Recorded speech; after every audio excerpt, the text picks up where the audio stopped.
On September 30th, 1995, what remains of the original Watertown Arsenal will close.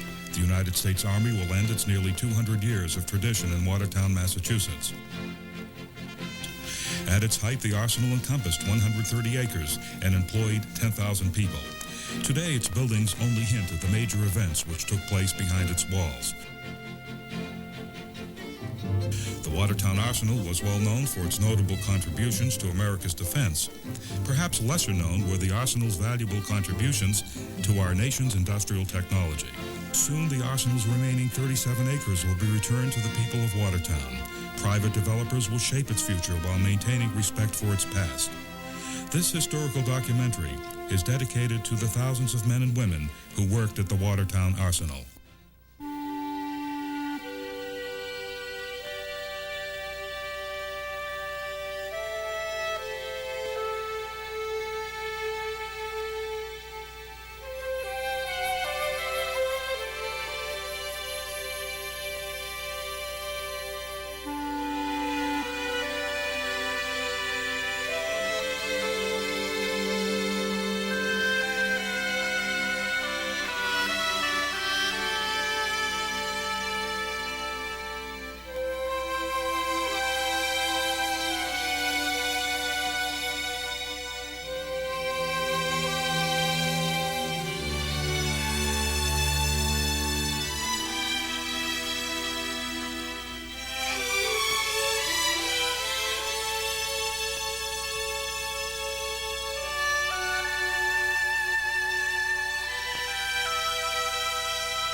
The experience of the Revolutionary War drew the attention of the young American Republic to the problem of defense.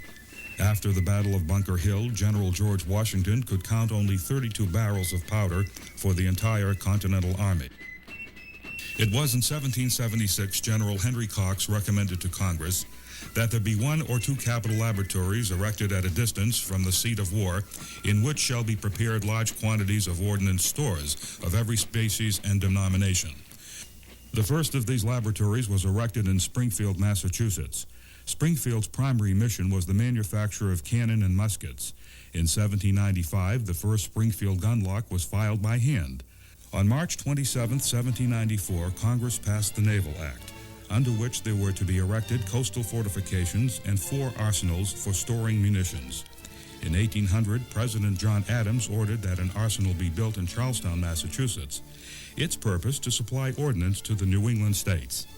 Following the Charlestown Arsenal were the Watervliet Arsenal in New York in 1813 and the Frankfort Arsenal in Philadelphia in 1815. The arsenal at Charlestown was established for the storage of ordnance supplies and for small-scale manufacturing. It manufactured small arms, cartridges, and cast buckshot. Just 13 laborers were employed in 1814. Naval battles during the War of 1812 demonstrated a need for a ship repair yard in the vicinity of Boston. President Madison directed that a small American Navy take over the Charlestown site and that a new one be found for the arsenal. In 1815, Captain George Talcott, then commanding officer of the Charlestown Arsenal, was directed by Colonel George Bomford of U.S. Ordnance to make a survey of possible arsenal sites. In letters to Bomford, Talcott submits his report. Dear Sir, the greatest effort must be made to keep out an enemy. Boston must be preserved on account of the Navy Yard. These facts consider the situation at Watertown at the head of navigation on the Charles River, about 6 miles from Boston, will in my opinion be deemed sufficiently secure. In Talcott's reports, he also considered the towns of Newton, Billerica, Haverhill, Lexington, and Woburn. Respecting the situation at Woburn, mentioned by General Varnum as a proper place for an ordnance depot, I would remark that it is not more secure than Watertown, and the transportation of stores by the canal will be more troublesome and expensive than by river. I shall certainly consult only the best interests of the service and not abandon Watertown till convinced there is a better position. In the early phases of the arsenal, when Talcott was given the mandate to find a site, it's a story that we can relate to today because politics was playing a role.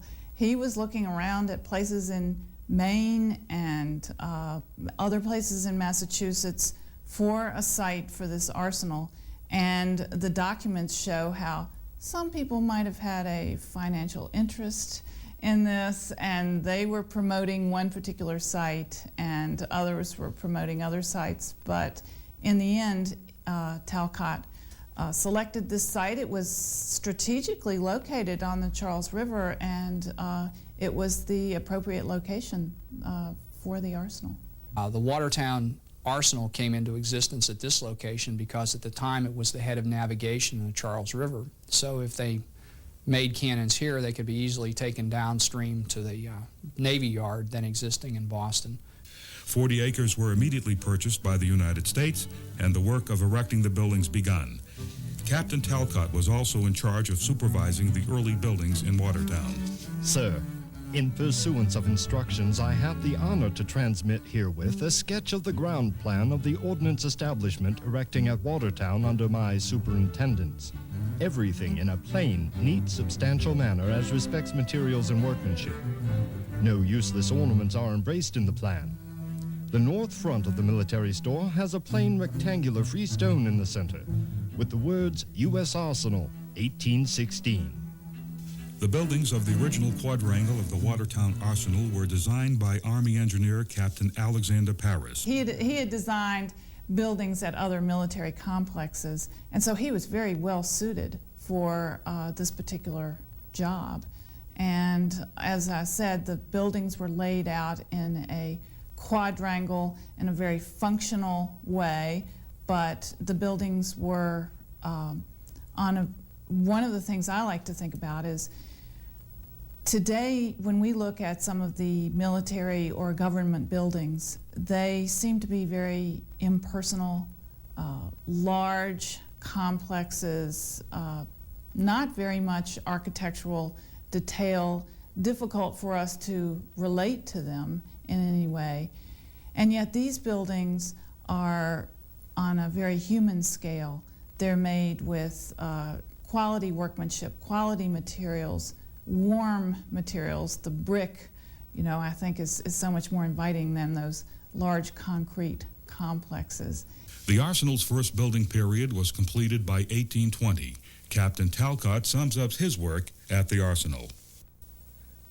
In arranging the plan of this establishment, I have considered our country as arrived at a stage of maturity and standing in the scale of nations which authorizes the expectation that public buildings should exhibit something of the state of taste and talents without being confined to that rigid economy which has always been practiced at the expense of permanency, and which, therefore, rather waste than economy. On July 9, 1820, Talcott terminated his service at the arsenal. The original estimate for the arsenal was $25,000. The final cost upon completion was $77,000. During the early construction period at the arsenal, a rather significant disaster occurred there. Although few particulars have come to light, it appears 5 men were killed during construction. An inscription on the grave mark in Watertown's historic burying ground at the corner of Arlington and Mount Auburn Streets reads, 5 unknown U.S. soldiers are buried in this plot who were killed as a result of the explosion at the Watertown Arsenal, 1816. The Watertown Arsenal was established as a depot for the storage, repair, and issue of small arms and ordnance. Ordnance is defined as weapons, ammunition, combat vehicles, and maintenance tools and equipment. By 1830, the purpose of the arsenal had been expanded to include the manufacture of field, siege, seacoast guns, and carriages. In those days, cannons were cast from bronze or occasionally from brass. Bronze is a metallurgical alloy of copper and tin and a little bit of lead. And that was great for smoothbore artillery, not a bad product. But to build really big guns, you needed something stronger. And soft iron was the best, or mild steel. Was definitely not very much of that in those days, but it was available. And that's what they were building the new generation of artillery from. And when Watertown Arsenal was created, it was immediately put in the forefront of that because the United States Navy needed bigger guns for its ships to compete with other nationalities, most particularly the British, who had an edge in seagoing technology and certainly the edge of mass. So whatever Navy we fielded had to get ahead of the British in some way, shape, or form. In 1824, the Commonwealth of Massachusetts obtained the consent of the government to construct a road through the Arsenal grounds. It extended from the limits of Brighton by a bridge over the Charles River. The bridge at North Beacon Street was constructed by the Watertown Turnpike Corporation. To the romantics of the 19th century, the Watertown Arsenal was one of the delights of the area. Watertown historians George Frederick Robinson and Ruth Robinson Wheeler described the impression made by the Arsenal on passers-by.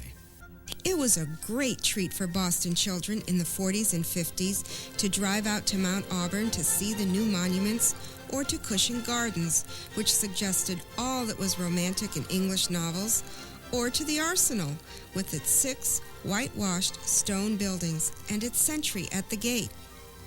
Well, there are some wonderful images in the Gleason's Pictorial Drawing Room Companion, which was a publication in the 19th century. And in it you see people, women and children and men, families walking along the Charles River with the Watertown Arsenal buildings in the background. You see them walking among these pyramids of cannonballs and equipment. And it must have been a kind of gathering place on a Sunday afternoon for people to come and stroll, just like 19th century cemeteries were often places where people would go to stroll during the 19th century for their recreation. During the second quarter of the 19th century, the Watertown Arsenal gained a reputation for its work in the development of cast iron guns. It became profoundly influential in metallurgical thought, both nationally and abroad. The man most responsible for the Arsenal's illustrious reputation was Captain Thomas J. Rodman. If Talcott is considered the father of the Watertown Arsenal, then Rodman would be his most influential son. Major Rodman, a brilliant graduate of West Point, came to the Arsenal at the height of his career. At age 45, he took command on May 12, 1859. Rodman, to this point, had been trying to convince the U.S. Army's Ordnance Department that his Rodman casting process was a more effective way of casting cannon. After 10 years and with private funding, Rodman had proven conclusively that his process was far superior to the old method of casting large caliber guns. In the Rodman process, the inner walls of the gun solidified first. This caused the successive layers of metal to shrink one upon another. The result was a stronger, safer cannon. The Army eventually adopted the Rodman casting process in 1859, 14 years after Rodman had conceived it. Upon his arrival at the Watertown Arsenal in 1859, Rodman began production of his innovative cannon. He employed the services of the South Boston Iron Works, which had been casting cannon since the American Revolution.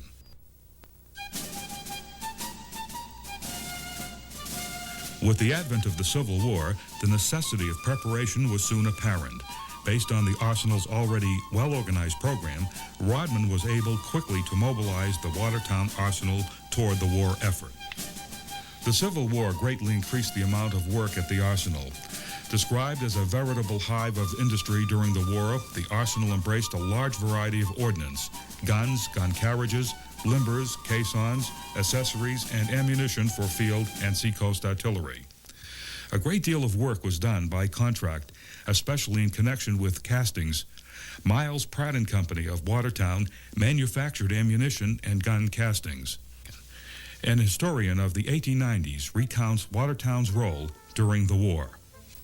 When the war broke out in 1861, Miles Pratt & Company went into the manufacture of ammunitions and gun carriage castings. The demands of the nation were urgent. The capacity of the work was increased gradually until about 100 men were kept constantly employed. It is of a time that tried what there is in a man. Colonel Rodman, then in command of the Arsenal, and Miles Pratt together talked over the needs of the nation in arms and missiles of war. Colonel Rodman asked of Mr. Pratt if iron balls could be made by his men engaged in molding stoves and furnaces. 2,500 to 3,000 tons of iron per year were molded into shot and shell for the preservation of the Union. In 1863, there were 643 employees at the arsenal, 70 of whom were women. By 1864, the number had increased to 101 women out of a total of 809. Well, this was a time when a lot of the men were out on the battlefields, and one of the images from Harper's Weekly, which of course was a place where there were many that really covered activities during the Civil War, and there's a wonderful image of women hard at work at the Watertown Arsenal preparing this ammunition which was going out into the battlefield. As the war progressed, Rodman guns were being manufactured and installed along the East Coast. Rodman's gun was considered the most significant weapon of the Civil War. As coastal artillery, the gun was vastly superior to European naval weapons and served as a deterrent to naval action against the American continent. In 1862, Rodman's 15-inch gun, the largest gun of the time, were installed in the turret of the Weehawken and other monitor ships. John Erickson, designer of the monitors, wanted the most powerful guns aboard his Union warships. On June 17, 1863, Rodman guns aboard the Weehawken proved their worth. The more powerful Confederate warship Atlanta was defeated that day. Rodman's guns proved to the world the awesome power of 400-pound cord shot, crashing through armor and wood backing. The weapons that won the Civil War were basically designed either as a result of people working here or as a result of interchange between the various arsenals in the Northeast and the civilian manufacturers, because even in those days, most of the guns, when they went to full rate of production during the Civil War, most of the guns were manufactured by civilian concerns using technologies developed here and at Watervliet. As Rodman's guns were helping to turn the tides to a Union victory, Rodman was building at Watertown Arsenal a commander's house that was as fine as any residence in Watertown. At a cost of $64,000 in 1865, the commanding officer's quarters was constructed by Watertown resident Captain Thomas L. French, a mason and builder. Today, the commander's quarters is one of the highlights of the Watertown Arsenal. It remains virtually unaltered after 130 years. Author Judy Dobbs defines its beauty. The house is a 3-story, brick, bracketed style mansion. Approached by way of the tree-lined Talcott Avenue, it overlooks the Charles River. Its hipped roof is crested with a wooden balustrade, and chimneys of paneled brickwork add to the irregular silhouette characteristic of the Victorian period. The plan of the main portion of the house is built around a large central hall. The interior is richly ornamented with heavy moldings, ceiling medallions, and marble fireplaces.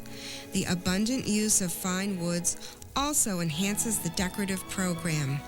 Among the building materials ordered in 1865 were large amounts of cedar, chestnut, black walnut, butternut, and spruce, many of which were used in the beautiful polychromatic hardwood flooring.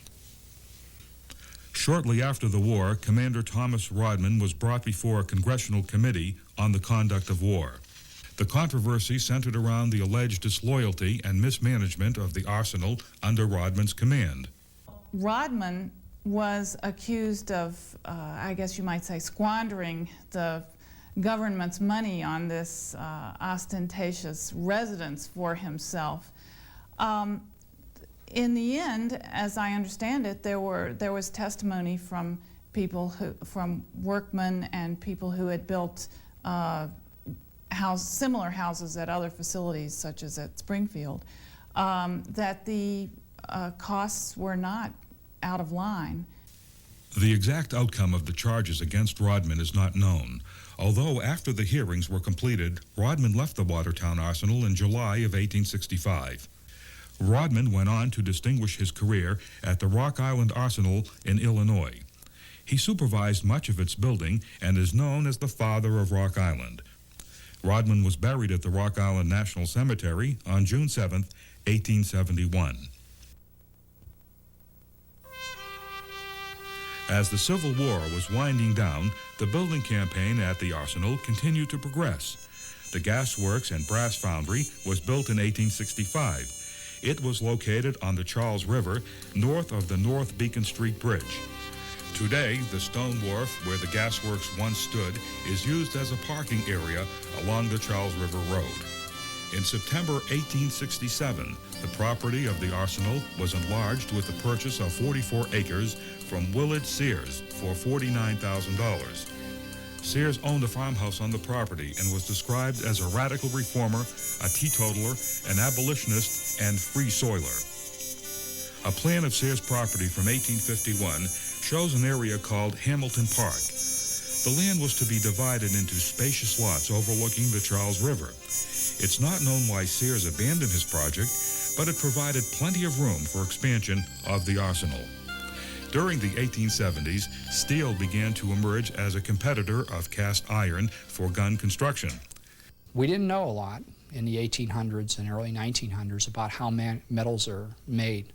We take for granted stainless steel, which is nothing more than an alloy formed by adding chromium and some other things to the steel-making process. They didn't know how that worked. The first batch of steel, of hard steel ever produced, was basically an accident. That somebody discovered that if you had some peculiar impurities in your coal, when you cooked the iron up, you got something different. And things like Toledo steel, which is, we still have difficulty duplicating some of the effects of that today, were accidents and closely guarded secrets, almost alchemy. And Watertown Arsenal was part of pushing back that cobweb and that structure of almost magic in metals science and turning it into a real science. And that's probably one of the greatest achievements and probably one of the least understood, because that process is what brought us to the 20th century. It gave us the steel that goes in your cars and the rubber that goes around the rims of the wheels of your cars and all those things that we take for granted. The processes were, understood here. Congress in 1873 appropriated $25,000 for improved machinery and instruments for testing American iron and steel. The famous Emery testing machine was installed in 1881 in the south portion of Building 71 at the Watertown Arsenal. The Emery testing machine was of great significance in the study of metals, and it is the prototype of a long line of hydraulic testing machines still in operation. Today, the famous Emery testing machine is in the collection of the Smithsonian Institution in Washington, D.C. On December 27, 1877, the U.S. Chief of Ordnance recommended that the Watertown Arsenal be sold. He reasoned that its closure would save the department $25,000. On June 23, 1884, the Sundry Civil Bill passed by the House of Representatives included Watertown Arsenal among the arsenals to be sold. Watertown would eventually be removed from the list by the Senate. Watertown's removal from the list may have been the result of the Watertown's Arsenal Laboratory, which was growing in importance. In 1891, Congress appropriated sufficient funds to modernize the Watertown Arsenal. The arsenal's function was to concentrate on gun carriages, disappearing gun fortifications, and wire wrappings of large guns. The highlight of the 1900 building campaign was the Administration Building. It was appropriate that Philadelphia's Independence Hall should serve as a model for the arsenal's new building. The Administration Building would triple its size in 1917, and another wing would be added in 1943. In 1905, A.B. Murdo, a Watertown contractor and builder, completed Building 121, which was a barracks for 75 enlisted men. In the 1930s, the North Squad Room on the second floor was made into a gymnasium. Later uses were as a dance hall and officers' club. Today, the building is used as a private medical facility. In 1906, the Secretary of War granted the Metropolitan Park Commission of Boston a right-of-way through the Arsenal grounds. The land consisted of 11 acres along the north bank of the Charles River. Known as the Charles River Road, it was opened as a park drive on October 21st, 1909, and was designed for pleasure vehicles only.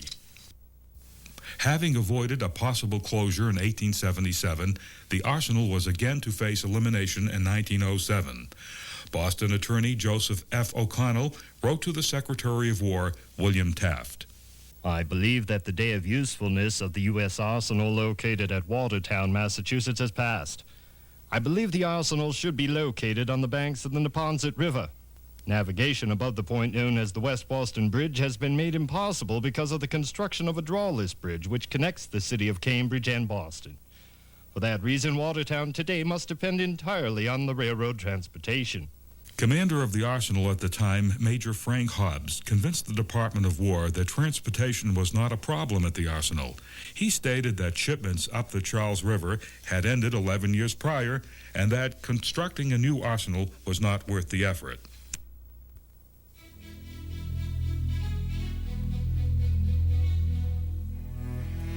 Ordnance School of Technology was established in 1907. Its purpose was the instruction of young officers of the Ordnance Department in both practical and theoretical matters. Not long after its inception, arrangements were made with the Massachusetts Institute of Technology for 6 officers to take special courses leading to the degree of Master of Science. In 1909, Watertown led other arsenals throughout the country in the adoption of the Taylor system of scientific management. The system was adopted at the arsenal with the intent of bringing about reductions in costs of production and to raise productivity. The first step in applying the Taylor system was the standardization of all machines and tools. Next came standard work tasks, incentive wage systems, and time studies. It was the early efficiency method of how you pick up a shovel and some of it was more rational. That was what size shovel was best with balancing fatigue and the amount shoveled, and it went a good deal of that kind of thing, and it also in the motion study, which the workers terrifically resented. That was one of the things that was especially resented by the working people. The Taylor system upset conventional roles and patterns of behavior. It established new systems of authority and control. On August 11, 1911, the Molders objected to the time study being conducted on their work. When Commander Wheeler did not respond to the grievances, the Molders went on strike. The strike lasted only a few days, and the employees worked thereafter under the Taylor system. The Taylor system was eventually adopted by American industry as a means to greater production and cost savings. Well, of course, it affected my life because my father lived there, and father worked there, and so his comings and goings affected my life. We set our clocks by the arsenal whistles, and he used to come home to dinner, and the schools in those days also stopped at noontime, so we all had a sit-down dinner in the middle of the day, and on holidays you had the national salutes and 4th of July fireworks, and morning and evening were the sunrise and sunset guns, and the various bugle calls. You often had taps at night on a quiet summer night up here, and so it sort of colored our lives. A new erecting shop building, 311, was built in 1917 for the manufacturing of disappearing seacoast guns and railway carriages. The one-story brick and steel building was one of the largest to date. At the height of World War I, over 5,000 people were employed at the Watertown Arsenal. During the war, the principal products of the arsenal were 3-inch anti-aircraft carriages, 240-millimeter howitzer carriages, forgings for guns and howitzers, 14-inch high-explosive shells, and trench mortar tubes. The newly developed and highly effective deck and armor-piercing shells were also produced at the arsenal. In 1917 came the construction of the 16-inch Seacoast defense guns. These huge guns were the most powerful in the world at the time. They were housed in disappearing carriages, which were designed and manufactured by the arsenal. The ease of operation of these guns was a testimony to the talents of the arsenal engineers and builders. There's a picture of my father standing up on a gun carriage that's being tested in the erecting shop, and that would probably be when I was perhaps 10, 12, 14, 13, along that age. And I remember climbing up on that gun and manipulating the various controls, and that enormous gun you could turn very easily by just turning those little hand wheels, and as a child could operate. It was so simple. The arsenal was also assigned the job of analyzing captured German artillery. Scientists at the Watertown arsenal were responsible for detailed reports on the design and metallurgical makeup of Germany's war machines. The Watertown Arsenal has another significant feature, and that is that the Olmsted Brothers landscaping firm developed a landscaping plan for the site in the early 20th century. This is really significant because, as many people know, the Frederick Law Olmsted and then his son and adopted nephew, who carried on his firm, created landscape plans such as the plans for Boston, the so-called Emerald Necklace in Boston, Central Park in New York City, and in Baltimore there are a number of neighborhoods and communities where the Olmsted Brothers created landscaping plans. All over the country they made their mark. Now they were based in Brookline, Massachusetts. That may have been why the people at Watertown went to them to design this plan, but it was a wonderful site for someone to develop a plan, and the research shows that there were wonderful plantings, and there was also a gardener who for years planted all sorts of trees and kept up gardens, and so it was a real showplace. Following World War I, the amount of activity at the arsenal was reduced considerably. With fewer employees and fewer production demands, many of the arsenal buildings lay idle. But as the production wing of the arsenal was grinding to a halt, the laboratory was shifting into high gear. The developments made during this time of peace were significant in winning the balance of production, which made possible the military successes of World War II. The Watertown Arsenal played a major role in preparing the country for World War II. During the year before Pearl Harbor, a total of 1,600 castings were produced. 2.5 years later, the annual production had jumped 26-fold. The Arsenal carried out practically the entire Army gun tube program. During the mid-1930s, the Arsenal would utilize the government's Works program of relief legislation. By means of the Works program, the Arsenal was able to maintain and preserve its industrial assets. In an unauthored letter, the mission of the Works program of 1937 at the Arsenal was explained in colorful detail. The Arsenal is a dormant, sprawling thing, shedding now its mellow exterior of age and obsolescence, reaching for the new warmth of returning national confidence and recognizing its latent power, the Arsenal at Watertown. By efficient utilization of the Works relief programs under CWA, ERA, and WPA is more than ever ready for M-Day, the mythical day when a nation bristles into action for the defense of its life. On August 10, 1940, President Franklin Delano Roosevelt paid a visit to the Watertown Arsenal. He was accompanied by Secretary of the Navy Knox and Senator Walsh. The Arsenal was beginning a production boom of guns and mounts. The President toured the grounds and inspected 90mm and 37mm mounts which were on display. In the 2 years preceding Pearl Harbor, the Arsenal was being geared for war. Many of the buildings were reconditioned and a large number of modern machine tools installed. It was very exciting because we were in a building that had machinery, and there was no special building for the influx of the new people that were being hired. So they were building Building 215, which is now a garage for the Arsenal Mall. And we were the first people to inhabit that building, and it was a very excitable time, really. Brand new building, all new equipment and everything. It was just lovely. And it's sad to see what's happened to it since.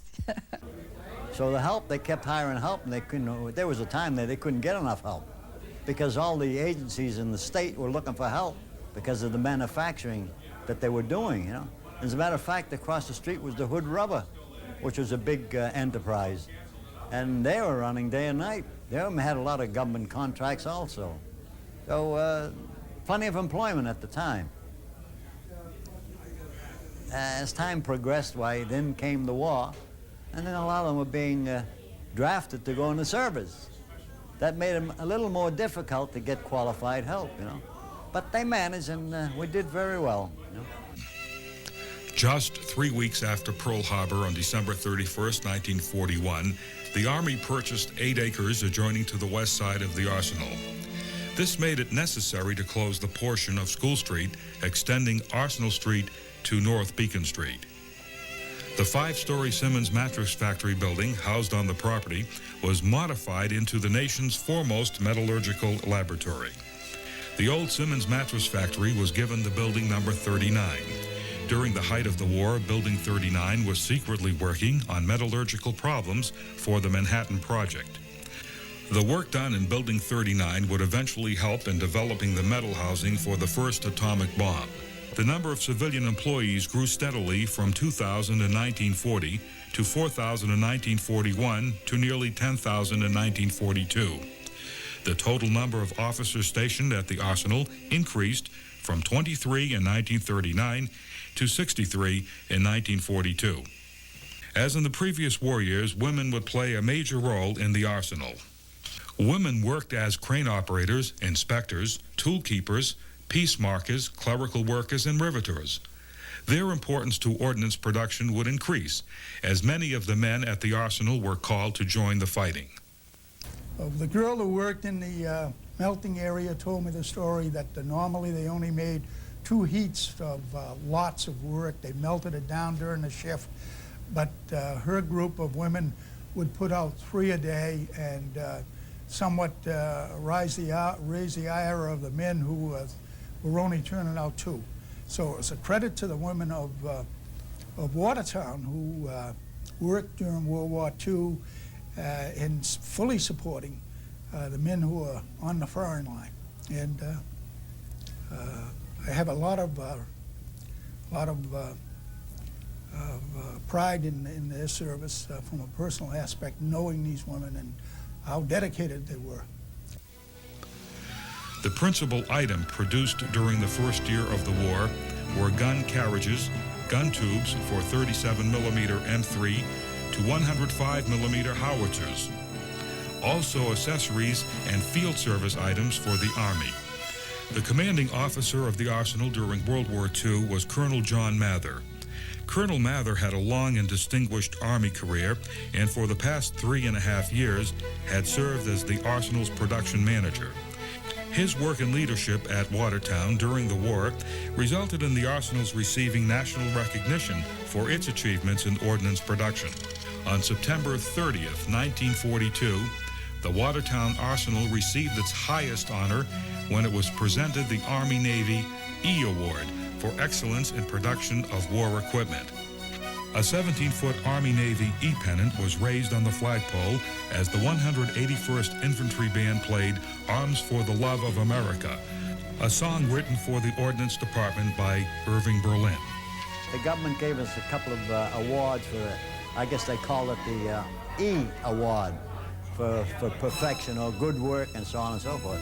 That kind of stimulated a lot of feeling with the people. At least they felt that they were contributing.